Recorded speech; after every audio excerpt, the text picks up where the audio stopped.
Welcome to the Motive for Life radio show. This is Robert Christensen. Thank you for joining me. In this week's interview, Becca Ribbing, the author of the Clarity Journal, talks about getting unstuck and how to shift out of that circular hamster run thinking that we often get into when we get procrastination and just that fear that locks us up, and how do we break out of that. She is a fantastic coach, and her new book, The Clarity Journal, is on Amazon right now.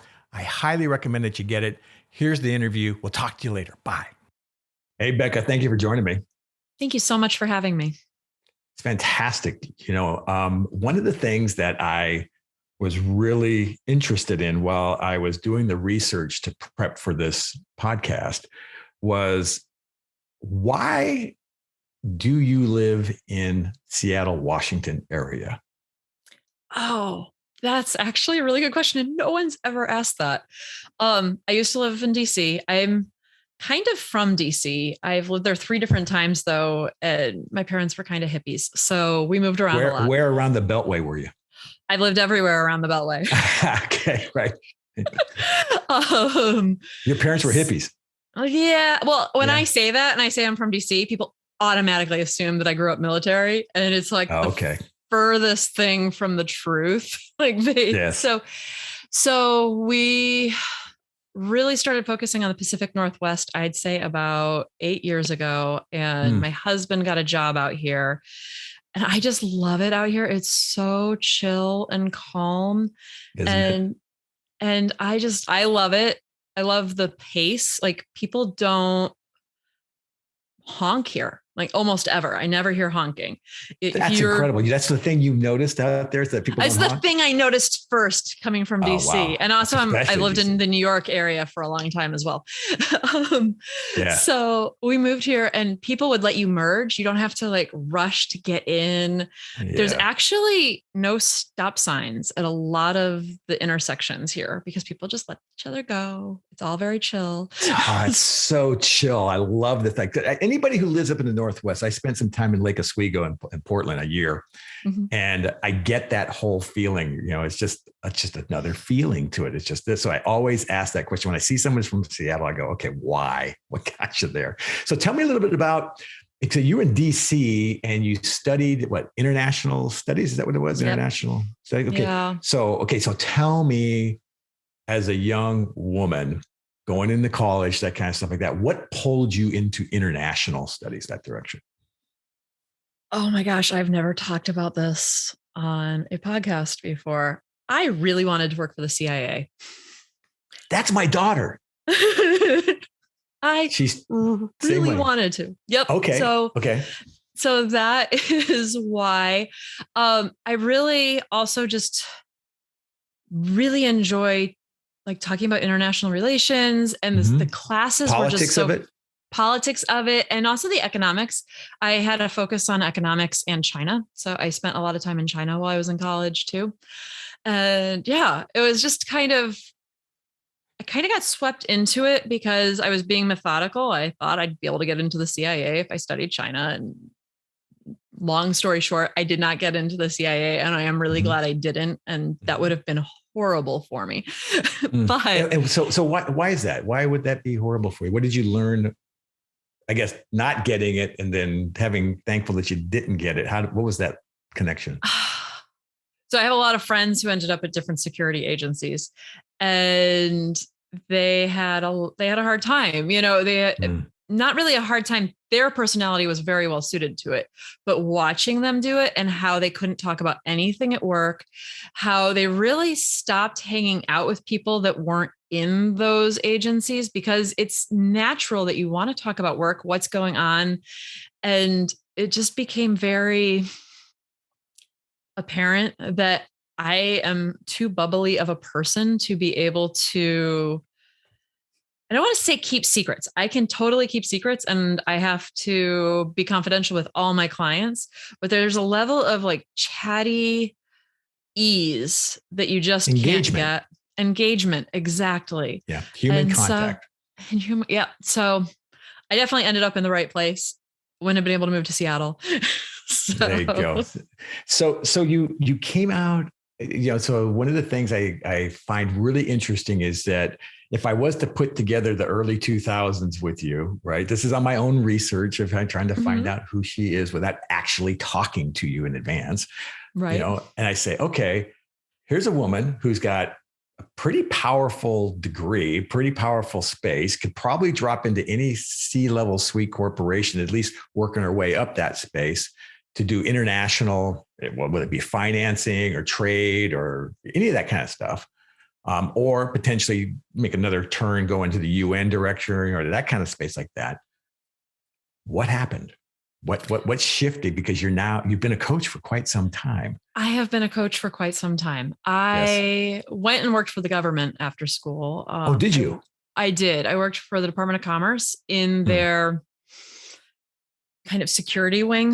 They have a whole department that's focused on economic security and all of that. And I just didn't like it. All of the reasons why you have the stereotype of how working for the government is very frustrating. I just didn't really enjoy it. It wasn't as satisfying as I thought it would be, but also I was in my 20s. When you're in your early 20s and you think you know everything when you've graduated college and you know exactly what you're going to do and you know exactly how it's going to go. So I definitely ran into both. I did not like the government and I left for a good reason. And I was also in my early 20s and I thought I knew everything. So I left the government and was doing job searching, and I kept getting job interviews for the wrong things, for the things I already knew I didn't really want. And so in my own process of trying to figure out what I was going to do, I ended up living with my mom for a year and working for a real estate agent and just kind of taking some time to figure out what I was going to do. And in that process, I ended up helping all of my friends go through that exact same process. Like, they went to school, they were not really in the place where they wanted to be. How do they get onto the right track? And I just started helping all of them get the job interviews, get their resumes in order, figure out what they wanted to do in the first place. And I realized I was really good at it. So that's how I ended up becoming a coach. I didn't even know what coaching was. Probably. Yeah, there was only really a few coaches out there in the world at the time. I remember Tony Robbins had pretty much had a brand at the time. Right. Exactly. And there's a few others, but it's not like it is today. No, it's not like it is today at all. So I don't know. It worked out really well. I've really enjoyed it. It's been, I've done other things on and off while doing coaching. I, for a long time, ran a mindfulness website that I don't even know that that's on my LinkedIn, because the mindfulness website's it's gone away. I actually had 90 authors writing for me. And it was really cool and wonderful and very overwhelming. And so I ended up letting it go because I had my second child and things just, second child is wonderful. Second child's great. Yeah. Oh my gosh. But you just go from busy to, oh my God. Right. So there's no way to do the website, keep the children alive, and have my own. I have 3 of my own. So God, thank God my wife's around. Right. And so, at that point, my husband was working a really intense job. So he was not around as much as would have been helpful. So, yeah, I can imagine that. So wow, that was a nice piece there. I got to pull on that thread. Okay. So 90 authors writing on mindfulness. Right. And you were publishing, was it just blog posts and paper? Just blog posts. Blog posts. Yeah. Okay. And so folks were coming there to consume it about how to be more mindful. I take it. It was called Thank the Now. And so it was really a beginner's guide to mindfulness, where, like, not really getting deep into the Buddhist side of it, sure, but really just the basic. Like, I find that a lot of times we Americanize meditation, and a lot of times we actually leave out the mindfulness part. Like, to me, the mindfulness part is the first part when you're meditating. It's being mindful of everything that's going on in your body, in your mind, and around you without judgment. And it seems like when we work on teaching people meditation in this country, or probably in all of the Anglophile countries, it really focuses on letting your thoughts go. And let your thoughts go, let your thoughts go. But you have to actually notice them and observe them and be in that position of non-judgmentalness to be able to easily let them go. And so often when I talk to someone and they're like, oh, meditation just doesn't work for me, I'm like, well, okay, try it with beginner's mind, because I think you've probably internalized a lot of rules that really shouldn't be there until you hit, I'm going to go be a Buddhist monk in like Tibet level. So, would you say that meditation and meditation coaching is an integral part of your practice? I don't coach it. I do talk Really? a But you lot just about, yeah. sounded like exactly like what I would consider some of the best teachers have those, that you used words that were not typically found and in an order that I hear. Right. I think part of this is when I learned how to meditate. I learned how to meditate when I was a 12-year-old geeky girl, and a Californian like valley girl came and stayed with her aunt who lived like 2 houses down from me one summer.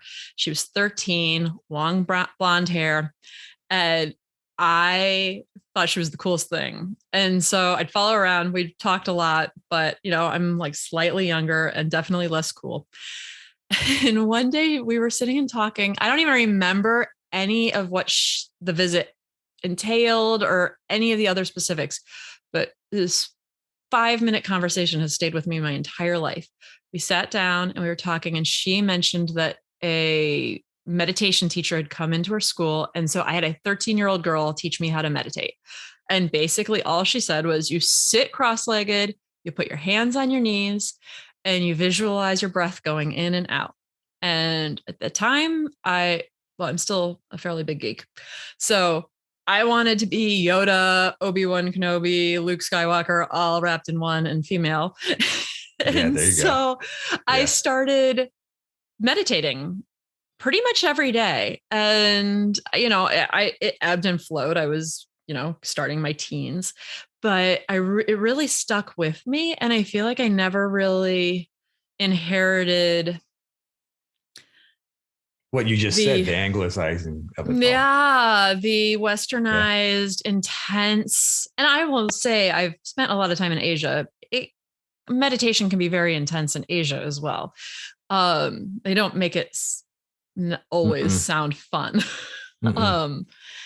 But I think that when you're talking to a lay person and you are simply talking about helping them make their life better and helping them get a little bit more grounded, all of those rules are really more for like genuine practitioners who've been already doing it for a long time. It loses so many people. And I find that very sad that it loses so many people. And now you're making me want to go become a meditation coach. I would highly recommend it. You are blessed and gifted from just knowing you in this very short period of time. I am a teacher on Insight Timer and have been. Do you know that app? Yep, I use it. Yeah. You could easily be a key teacher on that platform. I think that your language and your pace and your cadence, you understand that importance of where am I now, right? And the power of breath. Right. Exactly. Such a key thing. There's a great book called Breathe. And at the moment, I can't recall the artist, so we'll put it in the notes later. But it was his journey on how to correct all sorts of his sinus and his teeth problems. And he had a palate issue and stuff like that. And it led to nasal breathing in a 5-count exhale and a 5-count inhale. And he ended up at this whole trip, this whole book is about his travels and figuring out how to breathe right, meditating in a circle, 5 in, 5 out, mindfulness. It was amazing. Love that. It was an amazing book. I highly recommend it. And it was so much fun. So with that, you answered one of the key questions. So what does your meditation practice look like for you today? I would say I still have those kids. So So it's when you can, right? So it's when I can. A lot of times it's in the shower at this point. Oh, really? Just because they don't bug me in there. Mm, Um, I I am a big believer in doing what feels good for meditation specifically. So I yes. tend to not set timers. I will set a timer when I'm meditating with my children, because they like it. They love going to insight timer and like punching in the numbers, and it gives them like grounding and focus. And I usually don't do it for much more than 4 or 5 minutes. Yeah. Um, I tend to meditate somewhere between 10 and 20 minutes at a Mm, time. I would like to say I do it more than once a day. I probably do it once every other day. mm. It's, I like what the Dalai Lama says is just keep your practice going, keep your practice going, just Right. keep the practice, even Right. if it's 1 minute, just keep the practice, whatever that looks like. Right. And I love that we got a chance to talk about that so soon in the conversation, because it was one I was hoping we'd navigate to later, but straight to the front. So when did you decide that you were going to charge people for your time? I think a lot of people struggle with that. I They did do. not. I did Oh, you went not. straight there. Well, I went that's great. fairly straight there. Now, I will Huh. say that throughout my career, I have always been very happy to take pro bono and sliding scale clients. And I've Mm-hmm. done a lot of service, like in Seattle for a very long time. I ran the Seattle resume writing meetup group because it was my way of helping as many people as possible when I knew that people wouldn't be able to afford it. But I didn't have that struggle. And I'm not, when you've asked me that, I'm kind of like, huh, I work with lots of people who have that struggle. I did not. And I don't know whether that was also a function of being a cocky 20. I mean, at that point I was 26. That might be it. I think that also as a 26-year-old, you're not charging a ton. No. So, and I was really always very surprised because even when I was coaching even when I was a baby coach, even when I was 26 and coaching for like a month, almost all my clients at that point were much older than me. And it was a really interesting uh, life lesson that there's always something like, because coaching really, you're not telling someone the answers. What you're doing is asking them the questions and Mm-hmm. helping them get to their own answer. And you can really do that at any age as long as you are good at putting yourself on the back burner and not really jumping in and assuming you know everything.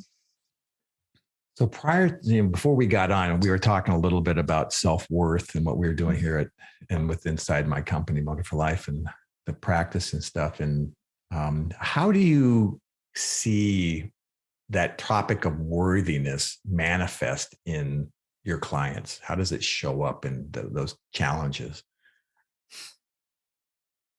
I think that usually with my clients, it really shows up or doesn't show up, like Mm, the absence of worthiness in very interesting patterns. Like a lot of times I think that the easy one is to say, oh, well, my people pleasers have a really hard time yes, with that's a feeling very, worthy. very common issue with people who don't feel worthy of personal space or boundaries, right? And I feel like we also teach women especially that they are not Mm, worthy of boundaries. So I would say that like it shows up differently a lot of times between the mm-hmm, genders. Like I definitely do mm-hmm. see guys have that issue, but for the guys, it's tied more into things they've done wrong and feeling like they've messed up Yep, something. And yep. so they aren't worthy because they screwed up in the past. Whereas women, it's more like I have to give of myself until I hit a breaking point.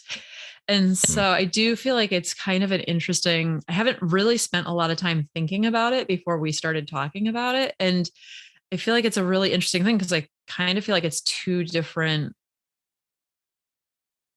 issues. They're fundamentally that. So 70% of my client are men and then the other 30% are women.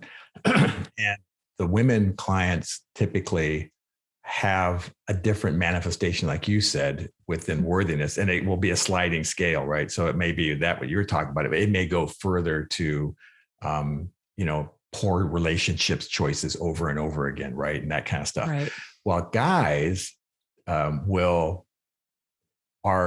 instinctually ranking each other. Okay. We have a hierarchy, and our hierarchy is based on accomplishment. Yeah. And that is hardwired into every little boy. I mean, it's like right. You see them out at the playground and they immediately tribe up who's in charge, who's going to run this thing. It's like, it's crazy to watch. And so when a man feels like he's not measuring up, or if he's overshot where he believes he's worthy of receiving. So let's say he suddenly gets a $10,000 check that he wasn't expecting. Okay. And he's in a space that is way out of his comfort zone because he's above his worthiness level. Men will often self-sabotage. They will fight, procrastinate, gamble, credit card. They'll overspend. They'll blow it up and knock it back down again. And so that tends to be the group of men who come to me. They have these self-sabotage or these procrastination problems. Do they even recognize that their initial problem is worthiness, or is it? I was going to say they have crashed into the wall. Okay, right. And the men that come to me range in ages from 21 to 70. Okay, they'll be all over the place, but what they recognize is that you used to be this way, Robert. Okay, what happened? Okay. You used to, I started a whole bunch of different businesses, and everyone got to a certain point and I'd torch it. Because I'm not used to winning, right? I'm not a winner. Right. I was raised to be whatever else, right? So, however, when I think about the women that have come to me, they're almost always asking, how do I do this? As opposed to, how do I fix this? Yeah. It's almost like they can't see the machine on how to operate the knobs.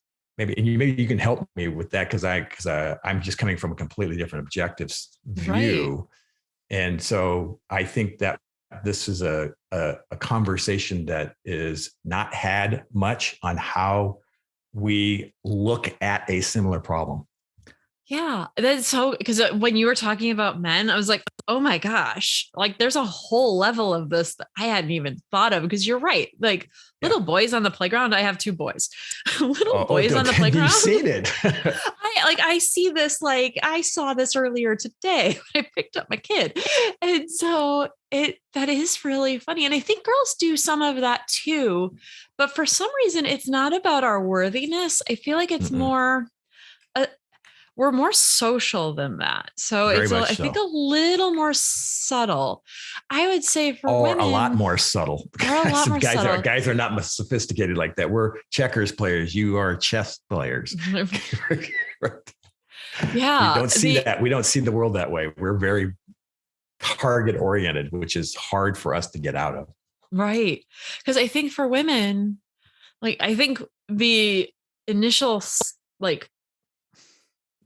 crucible for women of unworthiness comes from getting knocked down when you didn't see what the group needed and you didn't perform to what the group needed. A lot of times your family group, but really? I do know that women, like girls, get punished a lot more than boys for not doing the dishes when they were supposed to do the dishes, for not recognizing there was a problem and fixing it.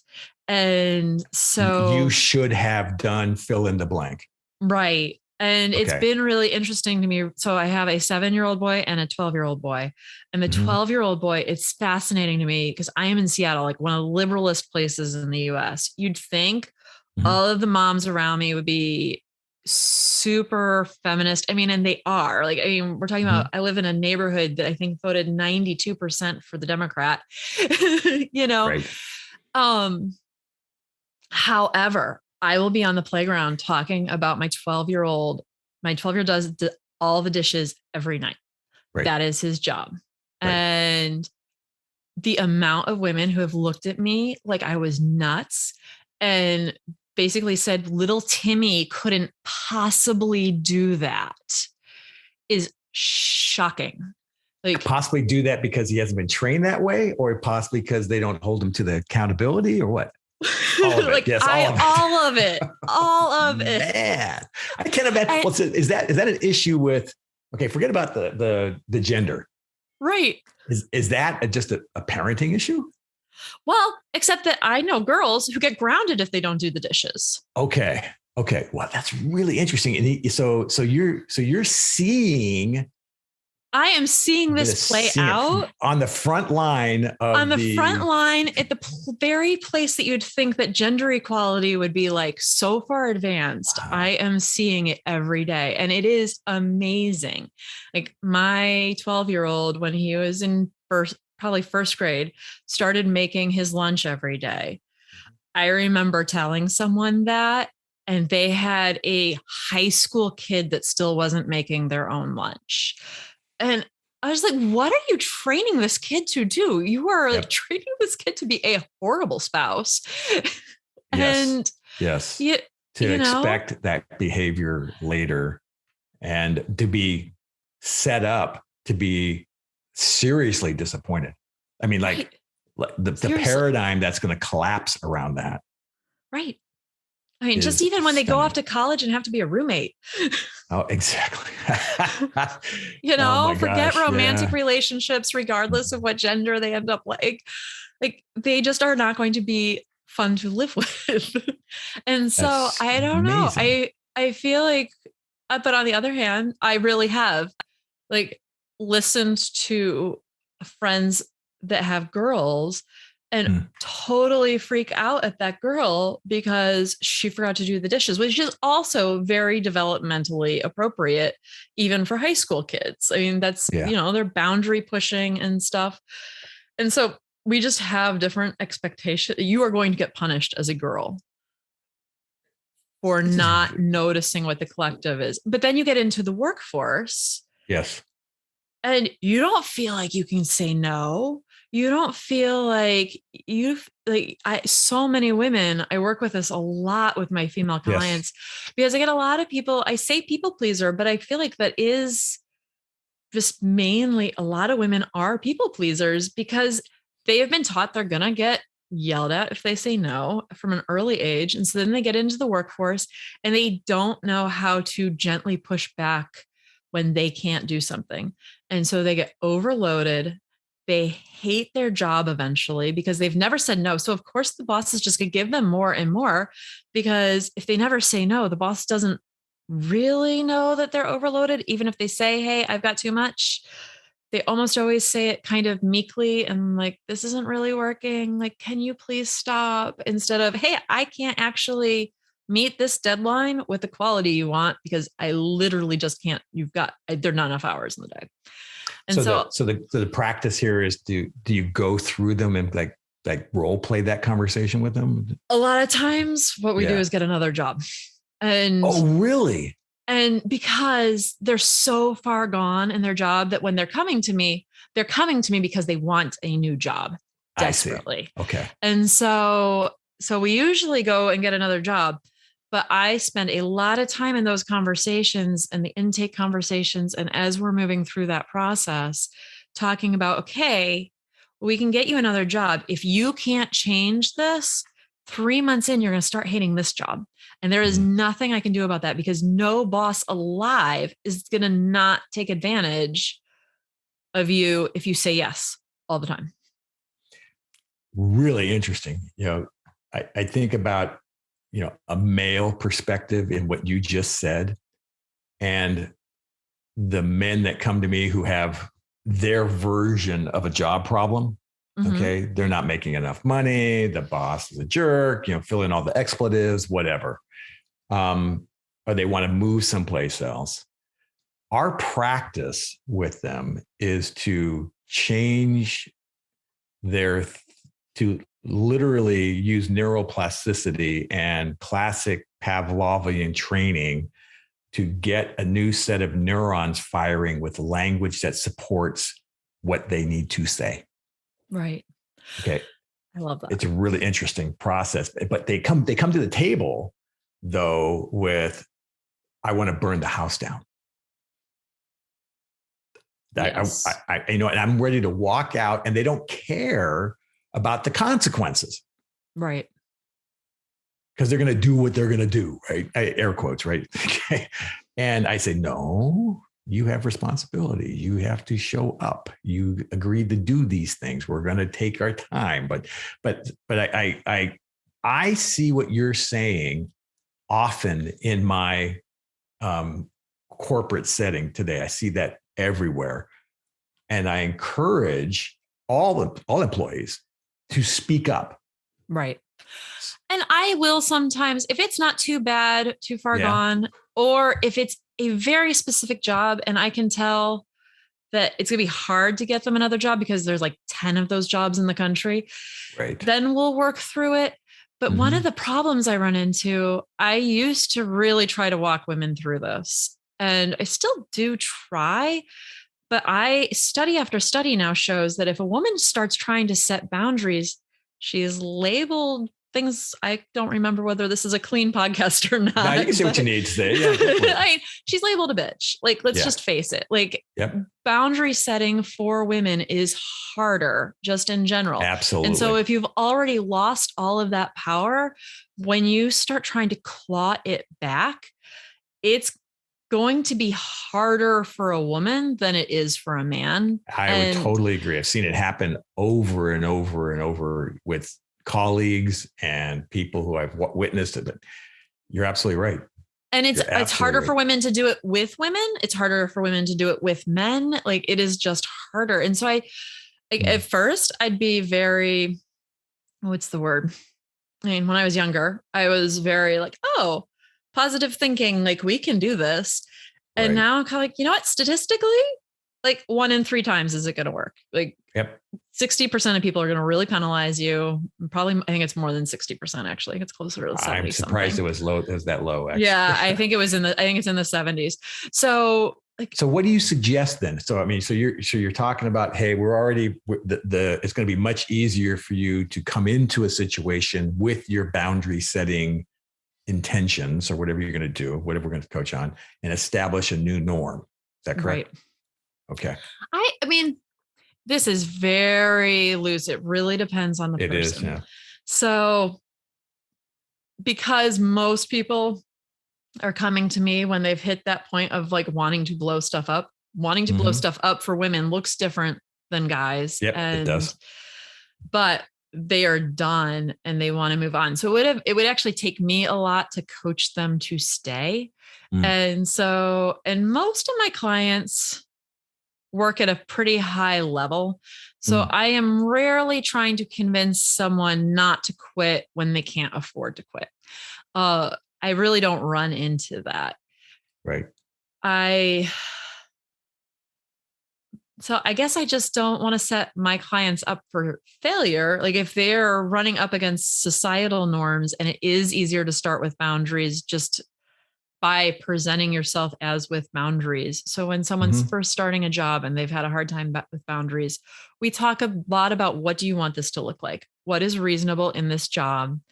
And then how do you structure that? Like, I think the hardest one is for moms, because moms really can't do it all. And oftentimes are really programmed to, they're so overwhelmed that they actually can't say no, which leads to even more overwhelm. So then it's easy for me to help them put in big blocks for their kids. Like, you know what? you are going to tell your boss you are picking your kids up Thursday, like Monday, Wednesday, Friday at 5.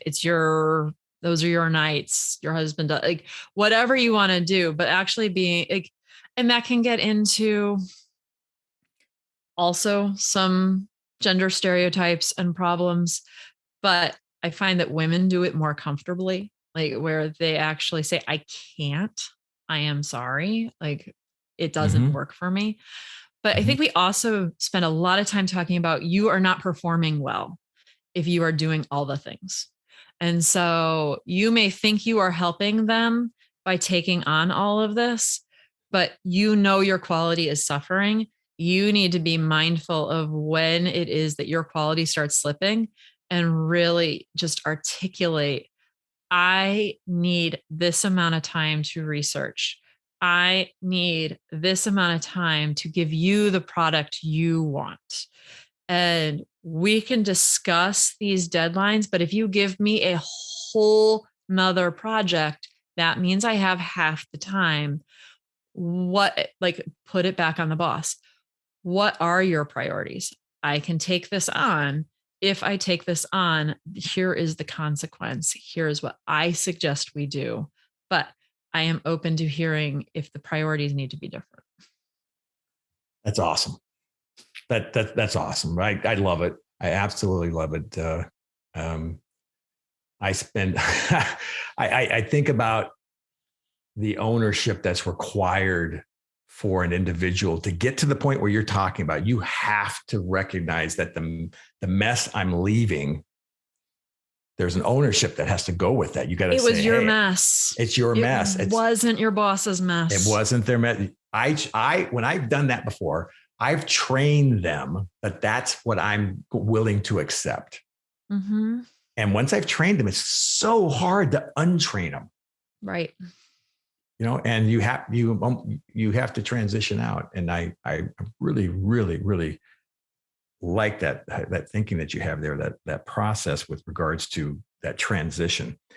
Got one last question before we wrap this up. And I want to dive in on some, I don't know if it's a writing or a podcast I was listening of yours around the differences between the leadership and management, specifically with regards to people you're coaching. You had really interesting conversation, I think, in the last couple podcasts ago like that. Can you elaborate on that? I think there's something unique there that I really wanted to have the people hear. Oh, I don't know which one you listened to. Oh, it doesn't matter. I want to know what your opinions are. I forget about what you said. I want to talk about what you think. Well, so anyone can lead. And okay, right? So why do you say that? So tell me why you say that. Because we are desperate for leaders in our. Tell me that's the truth right now. Oh yeah, that's true. Okay, forget about the exterior right now. But why can anybody lead? Well, because it's like basically like what I was just talking about. Like when you sit down with a boss and you set your own boundaries and you tell them very explicitly what can and cannot happen, and you're really articulating what the trade-offs are and what you view as the way forward, but that if he or she has a different opinion, that you can work that in. That is leading. That is leading from, like the term leading from behind, like where you are really taking control of the situation. You are really like articulating what needs to happen for you, but also not dictating it. I think that a lot of people think of leadership as dictatorial, and it's not. It's not. It's not at all. Gathering. It is gathering all of the information and finding something that works well as possible for everyone. And that is, to me, what leadership is. It's also making hard decisions. And when you are able to articulate the hard decisions instead of being squeamish and shying away from them, then it gives you power within that position, even if you are not the manager. There's a great book, John Maxwell's 5 Levels of Leadership, right? The first one is the recognition that anybody can lead, like you just said, but the requirement to be a leader is to enlist a volunteer to cooperate with what it is that you are trying to get done. And what you were saying there is that if I'm working with a boss, he or she, I got to get them to cooperate with what it is I'm trying to get done. And that's this thing in my life and how to work with me and that type of stuff. So in and of itself, that is the fundamentals of leadership. Right. Well, and something that comes to mind is I very strongly remember this one client who was really running into a hard time with her boss, and she had just gotten a job like maybe 4 months before. And so she couldn't quit. She had had a string of 1-year jobs, and she basically came back to me. She'd gotten the job, and she was like, help, I don't know what to do. I'm desperate. I need to get out of here. And we sat down and talked about it. And I was like, your boss is worried about something. You are not articulating what your boss is concerned about. You're not really taking in, because he was really micromanaging. I should have led with that. Like really crazy micromanaging. And she was a really smart person and who had tons of experience already. So there was no need to micromanage her. I was like, there is something he's not hearing. Like there is something he wants to hear that he's not hearing. And she went back and thought about it and really worked on that with him, like making sure to use his language instead of hers, to like the active listening skills where you use the language the person is using so that they feel heard. And as soon as she started doing that, like he gave her a ton of freedom and it got much better. But she was a new employee. He had trust issues. So as soon as she started really, instead of fighting with him and leading him, like hearing what he was saying and then talking about what she needed, it was much more collaborative. It took a while, probably took a month, but it didn't take as long as you'd think it would. That's fantastic. So I want to thank you so very much for coming on the show. How do people get a hold of you? Well, I'm at BeccaRibbing.com. So Becca is BECCA, Ribbing, RIBBING. And then you can find my Clarity Journal on Amazon. Yeah, that's a whole nother podcast, by the way. I know. That is a whole nother podcast. We went down a couple rabbit holes. Well, I wanted to find out who you were. That's what the whole point of this was. So I really, really appreciate you being on this show. And thank you very much for joining me.